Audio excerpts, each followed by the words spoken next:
Have you ever seen someone on screen who seemed to hide absolutely nothing? Eyes, voice, even secrets all laid bare? That was Anne Baxter.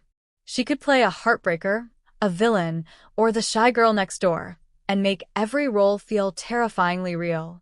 But what shocked people wasn't only her acting.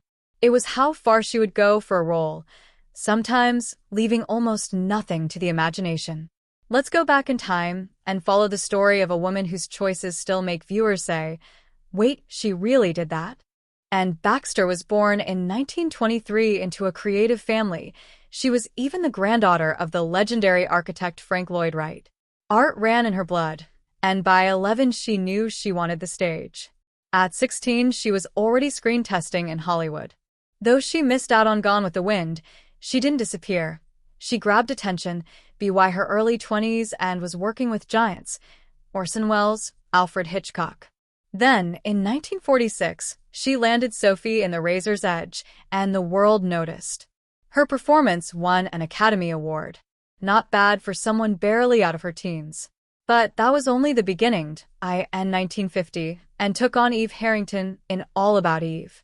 Eve's sweet exterior and cold core became one of the most talked-about characters in cinema, part triumph, part chill.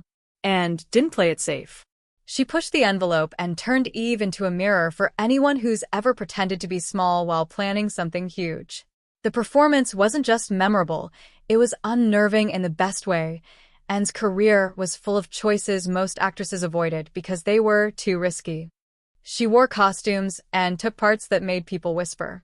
In The Ten Commandments, she played Nefertiti, striding across the screen in costumes that were striking and, for the time, revealing. She owned her sexuality on a scale Hollywood seldom allowed.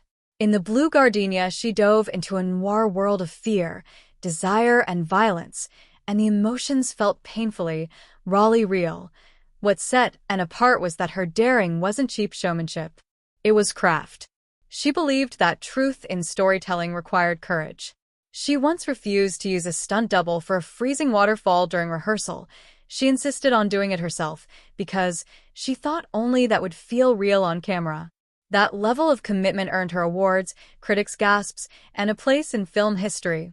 Off-screen, she wasn't a manufactured starlet either. She spoke frankly in interviews, dressed in bold, attention-grabbing style, and didn't play the usual Hollywood game. As she matured, she didn't cling to red carpets. She kept working. Movies, television, theater, and continued to choose roles that challenge her and the audience.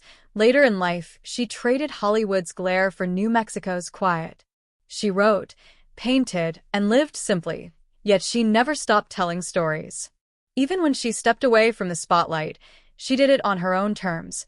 No faded starlet clinging to past glory, but an artist moving on to different kinds of work. And Baxter died in 1985, but her performances remain. Watch an old film, and you'll sometimes see a woman walk into a room and own it. Bold, magnetic, not hiding a thing. That might just be Anne. And her legacy is simple but powerful. If you want to be remembered, don't be afraid to show who you really are, even when it shocks people. Next time you watch a classic and someone takes your breath away, look closer. It might be Anne Baxter. Fearless, honest, unforgettable. If you liked this dive into a fearless career, hit like, share which and moment surprised you most, and subscribe for more stories about the artists who risked everything for their craft.